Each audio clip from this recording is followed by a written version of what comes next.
Hello and shalom, shalom. Welcome to Bethariel Wednesday Bible study on the Book of Deuteronomy.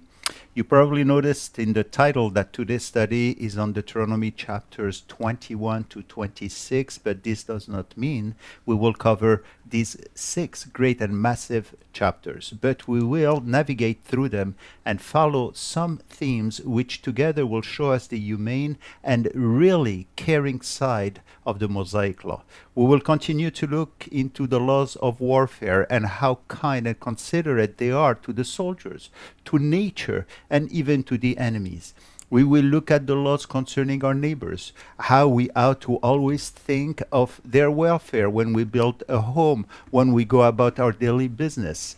As always, a particular attention is given to those who are abused in our society, particularly the poor. We will also make some correlations with the law of the Messiah as laid down for us in the epistle, that is in the letters of the New Testament.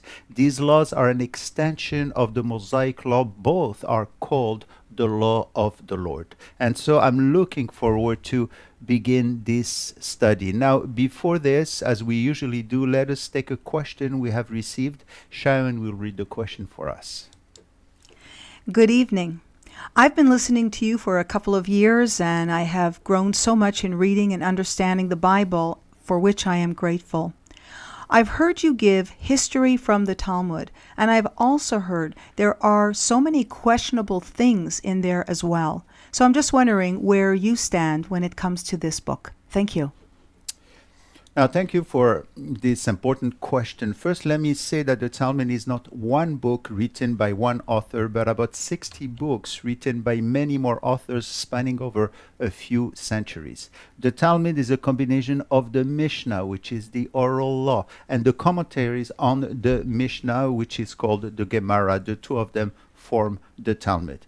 Furthermore, there are 2 Talmuds, the Jerusalem and the Babylonian Talmud. The difference is that there was many amendments and additions made to the Babylonian Talmud. After the destruction of Jerusalem in 70 AD, the rabbinical center moved from Jerusalem to Babylon, where they carried this Talmud with them. The Jerusalem Talmud stayed, of course, in Jerusalem. This is why it's called the Jerusalem Talmud. Now, concerning the oral law, according to Jewish tradition, it was given to Moses on Mount Sinai. But in contrast with what Moses received and wrote down, these were not written down, as the tradition says. This is why it is called the oral law.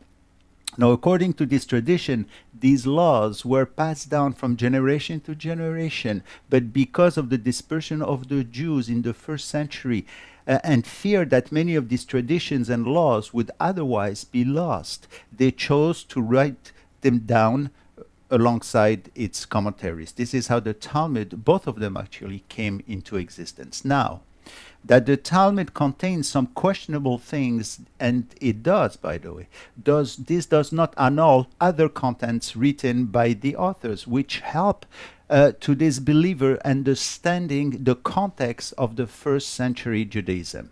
For instance, even in the New Testament, in the book of Acts, it quotes one of its prolific Talmudic author, Gamaliel, in Acts 5:34, where we read, "But a Pharisee named Gamaliel, a teacher of the law, respected by all the people, stood up in the council and gave orders to put the men outside for a short time.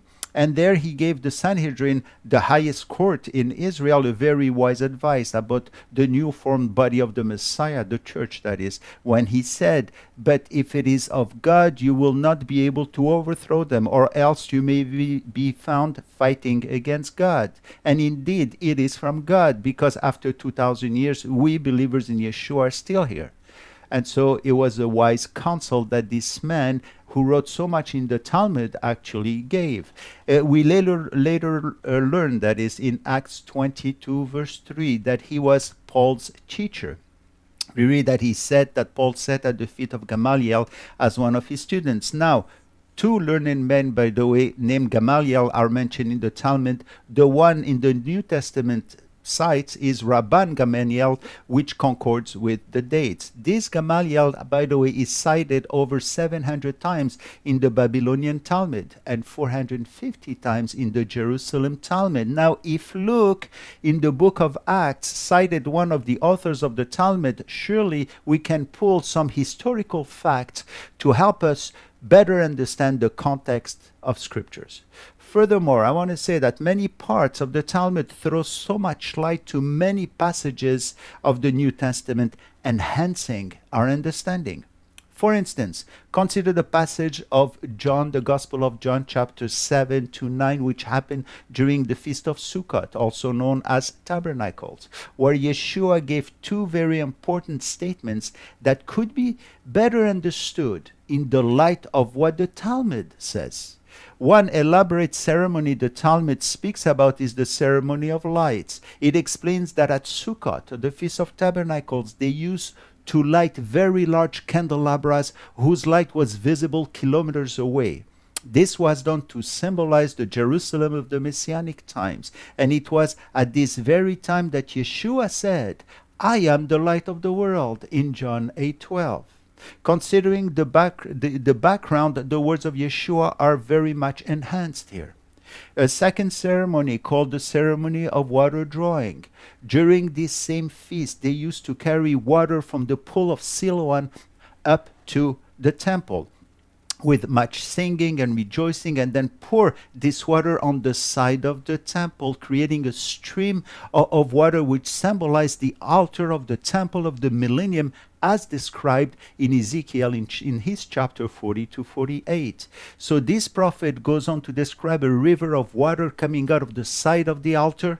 There at this time, and at his last feast of booths or tabernacles, Jesus said, "He who believes in me, as the scripture said, from his innermost being will flow rivers of living water." Again, this enhances our understanding of the words of the Gospels. So to quote the Talmud is like quoting any of the Apocrypha books or historical books like those of Philo or Josephus, not because they are inspired, for they are not inspired. In fact, they contain many mistakes and doubtful writings, but because of their historical content. Now, a couple of words concerning the Jewish attitude toward the Talmud. Perhaps because the Talmud was compiled at the time when the Jews were dispersed and were so desperate to keep the traditions and rabbinical Judaism alive, these writings came to be regarded as inspired, to the point that the Talmud is often called the Torah itself within many circles of Judaism. This in itself is dangerous because the Torah or the Tanakh, which is the true and inspired word of God, is often relegated to second class, while the Talmud and all the rabbinical commentaries play a greater role in Jewish life. In fact, it is noteworthy to mention how much more time yeshiva students at Jewish rabbinical schools spend in studying and memorizing the Talmud. This is something we need to keep in mind, especially when witnessing to Jewish people. They need to know the difference from what comes from the Tanakh, the Word of God itself, and what is additional commentary given to the rabbis. The priority of a personal relationship with God, which Yeshua so clearly emphasized, it is outweighed by Talmudic teaching, which emphasized the letter of the law and the strict obligations required by every Jew. Putting the Talmud in its rightful place helps us to recognize its limited but also important value. Let us now go to the Book of Deuteronomy. In our last study, we stopped at such a great place which shows how the Mosaic Law is so caring. We are in page 18 of your handout at the bottom. By the way, many of the things I say are not in your handout because I have added so much more for this particular class. So we looked at the section on warfare and the way it exempts some soldiers from going to war. There are 4 exemptions, and each is as touching as the next one. The first exemption was for the one who had built a house and never lived in it. The individual was exempted from going to war so he could enjoy his home and also his family. For a home, of course, implies a family. A second exemption was for those who had set up a business, like a vineyard, and never took advantage of it. He also would not have to go to war until he enjoys the fruit of his labor. Isn't this nice? A third one was for the one who was betrothed, that is, engaged to a woman, but who had not yet married her. He was forbidden to go to war. It would perhaps be too hard for his fiancée to handle. Another possibility for this exemption might be that by consuming the marriage, if the wife then conceives, the continuation of the husband's names and rights would be assured, even if he later dies at war. If he goes to war earlier than the marriage, remembering him would stand at a greater risk. And the fourth is about the faint-hearted, the one who's afraid to fight. He was also not required to go to war. And this, of course, is wise, for fear really is contagious. And Israel was often called to fight much more numerous armies. Furthermore, behind this fear was also a lack of faith. For very often the Lord told the Israelites that he will be with them at war. Fear then would be a sign of unbelief, and it would, of course, affect others. So in all these exemptions, one thing which these laws demanded was a total commitment for every soldier. If one of them thought of his fiancée or the business he just built as a priority, or if he was afraid, he would have more chances to fall in battle. And he would surely also negatively influence the other soldiers. In that case, he would be better if he'd stayed home. There's a great similarity, by the way, with the work of the Lord that he has given to his workers to do even today. We often, by the way, are seen as soldiers. The book of Ephesians speaks of putting on the armor of God. But the success of any ministry depends on the level of our commitment, of our level of involvement. One cannot be divided between the things of this world and the work of God. Another important point in ministry is the unified attitude in fellowship we must have. Just like the soldiers, like the soldier that is can negatively influence the productivity of the other soldiers, ministry works in the same way. Maybe this is one main reason why many do not take the step forward in working for God. It requires actually full commitment. And so the soldiers who had to build a house or open a business or was engaged or was afraid did not have to enter the battlefield. And within this law of warfare, there's another beautiful one given to protect the prisoners and the soldiers. In Deuteronomy chapter 21, we're given an interesting story filled with great concepts. It is the case of a woman taken captive. And it so happens that one soldier really liked her, and he falls in love with her, and so he decides to bring her home to his parents, for obviously he is not married. And here the law regulates the captivity in a very humane way. Usually, assault, rape, and the mistreatment of women were common occurrences during war, but such behavior was not allowed among Israelite soldiers. See how the law now tells the soldier that is how to proceed. See how thorough this law is. Deuteronomy chapter 21 verses 10 to 12. We're just going to read these 3 verses. When you go out to war against your enemies, and the Lord your God delivers them into your hand, and you take them captive, and you see among the captives a beautiful woman, and desire her, and would take her for your wife, then you shall bring her home to your house, and she shall shave her head and trim her nails. Again, this is the case of a soldier who among the captives sees a beautiful woman and he wants to bring her home. Okay, nothing is wrong with that. But the law here determines 2 things in order to protect the woman, to protect the soldiers and to protect the people of Israel. The first thing was, is the woman a good woman? She is about to be brought into the fold of Israel. She's going to be like is she going, that is, to be like the wives of Solomon who brought their gods along with them? Or is she going to be like Ruth or like Rahab who adopted the God of Israel? So that to determine such a thing, the period of 1 full month must pass where the woman was to stay with the soldiers' family. She was to stay at home with them. And so during this month, nothing would happen. She was put in a way on a stage of observation. Was she fit to be among the priestly nation? Second, while she was at home of the soldier's family, another thing was to be determined. Was the soldier attracted to her because of her beauty, or did he notice an inner beauty as well, like Ahasuerus toward Esther? Because our attention in the verse, in the passage, is brought to her nails and her hair, so as a remedy, the woman was to cut her hair, trim her nails, and even change her clothes to that the soldiers originally saw her wear. By doing all this, if the soldier's attraction was only physical, then it will not last over a month. But if his attraction went beyond the physical, and he still desired her after 1 month, then he could marry her. This is how the law protected both the woman and the soldier, his family, who was witnessing the whole 30-month event, and it was also protecting the state of Israel from possible infiltration of idolatry.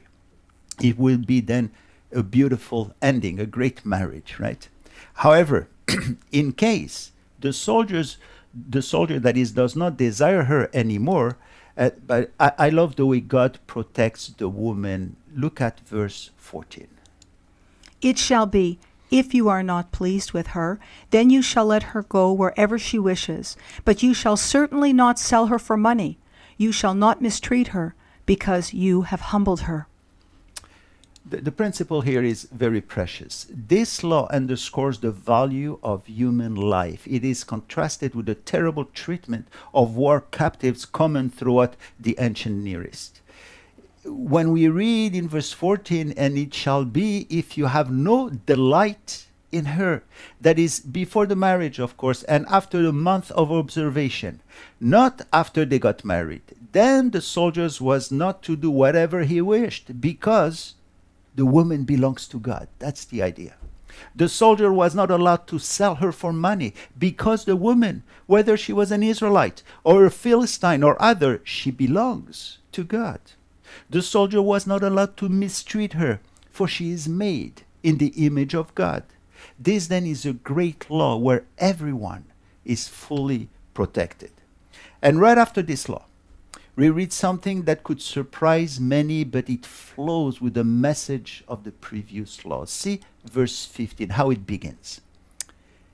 If a man has 2 wives, it is not okay for a man to have 2 wives. By stating this, the Bible does not support it, but regulates it, like divorce, like slavery.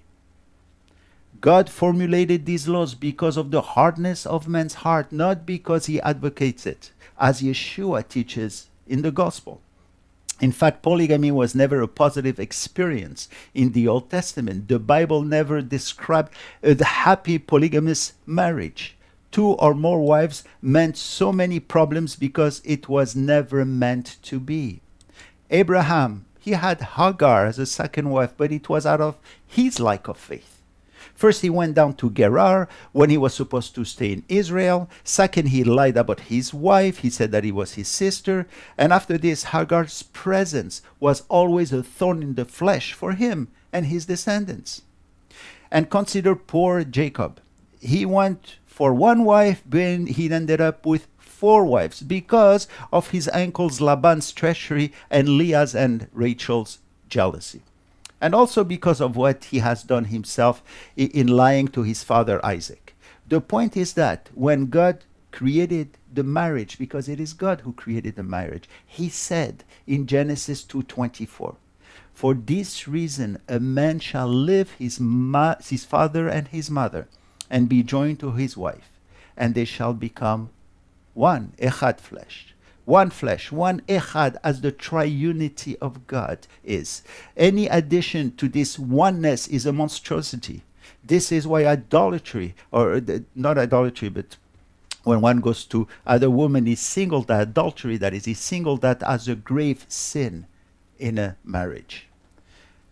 And Deuteronomy 21 emphasizes this terrible wrong of an additional wife in verse 15. It says, and one loved and the other unloved.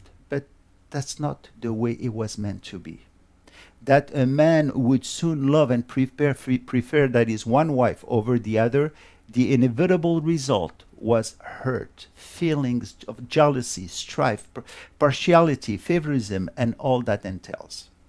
But the lesson found in this verse goes beyond polygamy and speaks about justice and about showing partiality and favorism. Let's read the whole verse. If a man has two wives, the one loved and the other unloved, and both the loved and the unloved have borne him sons, if the firstborn son belongs to the unloved. You know, the case given here is about the protection of the children and especially the firstborn. A man could not transfer the inheritance of the firstborn of one wife to the firstborn of a wife more beloved. And beyond this important concept of the firstborn, the underlying principle here is that we must not show partiality or favorism toward one child above the other, or one person above another. As Peter says in Acts 10:34, God shows no partiality. And there are many verses in the law of the Messiah that bids us to be fair always. 1 Timothy 5:21, Paul says, I charge you before God and the Lord, Messiah Yeshua, and the elect angels, that you observe these things without prejudice, doing nothing with partiality.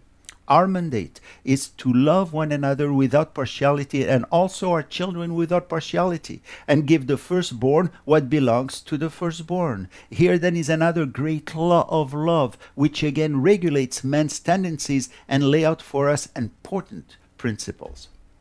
As we now move further into chapter 22 up to chapter 26, we're going to look at more of these laws which give man his dignity and so much respect.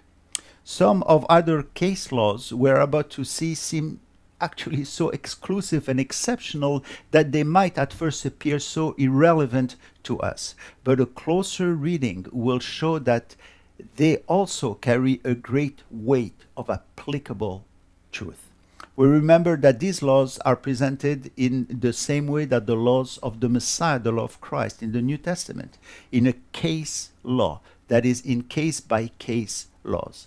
And the beauty of presenting them this way is that each case is taken independently with respect to the circumstances, because we are respectfully made in the image of God and even are called to participate in the thinking process of rendering true justice.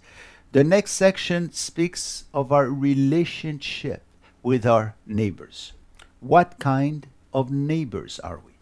Are we concerned or indifferent about the others? Are we of those who turn our head away when someone is in trouble? The law of God has so much to say about this matter. Let us begin by reading Deuteronomy 21 verses 1 and 2, where we are taught how to be good neighbors and reflect the love of God to others. You shall not see your brother's ox or his sheep going astray, and hide yourself from them. You shall certainly bring them back to your brother.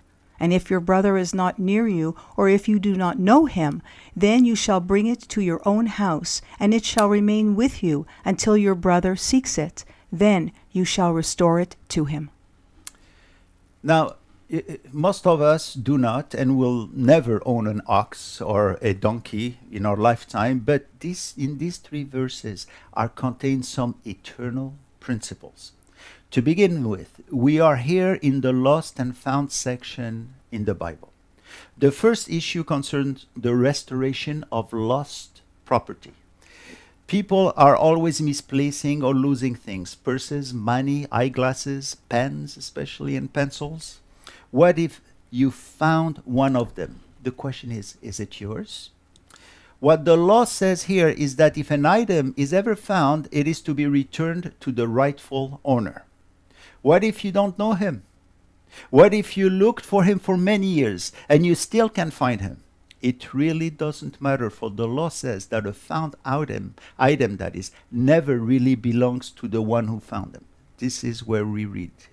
It says, and it shall remain with you until your brother seeks it. For how long? It just doesn't say. What we can learn from this is that a found item should always be considered foreign property until restored, if ever. This holds true for today. But this translates to having and developing respect for the other's property. Respecting this law will help us not to transgress the 8th and the 10th commandment: you shall not steal, you shall not covet. It teaches us to be content with what we have. This is like the case of giving to Caesar what belongs to Caesar, whoever this Caesar may be. Furthermore, in this law will bring us to really appreciate and take care of the things we own. However, there's a beautiful twist to this law. There's a provision within this law where the person who found something was given permission to keep it. See how nice this is. Let's go to Deuteronomy 24:19. We will close with this. When you reap your harvest in your field and forget a sheath in the field, you shall not go back to get it. It shall be for the stranger, the fatherless, and the widow, that the Lord your God may bless you in all the work of your hands. This, I want to tell you, I find extraordinary. Moses says, if you forget a sheaf, don't go back to get it. It now belongs to the others. You mean that just because I forgot it, I'll lose it? That's not fair, is it?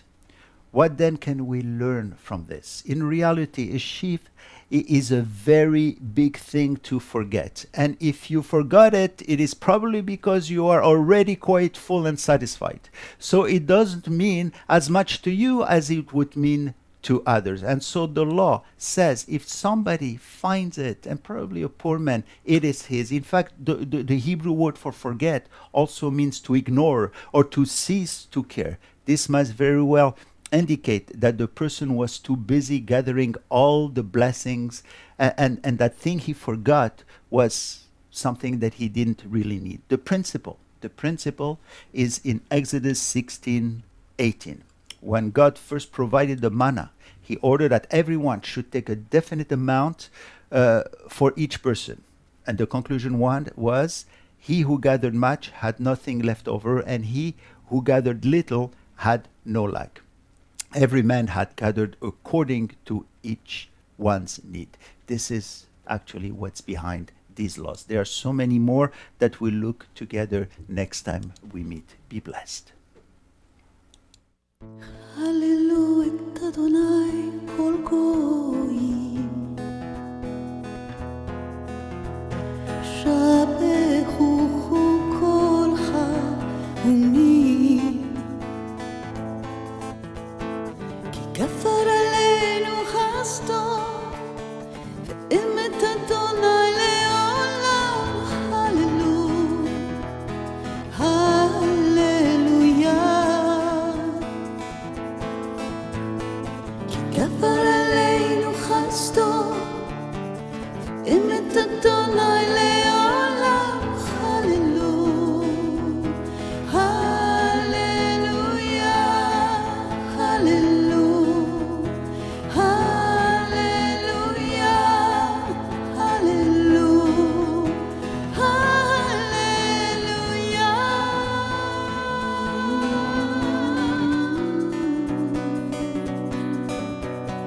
הללו את אדוני כל גויים, הללו את אדוני כל גויים, שבחו כל חרומי, שבחו כל חרומי, כי גבר עלינו חסדו, ואמת אדוני לעולם.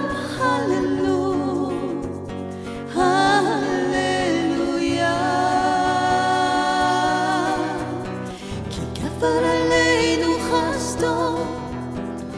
Emet Adonai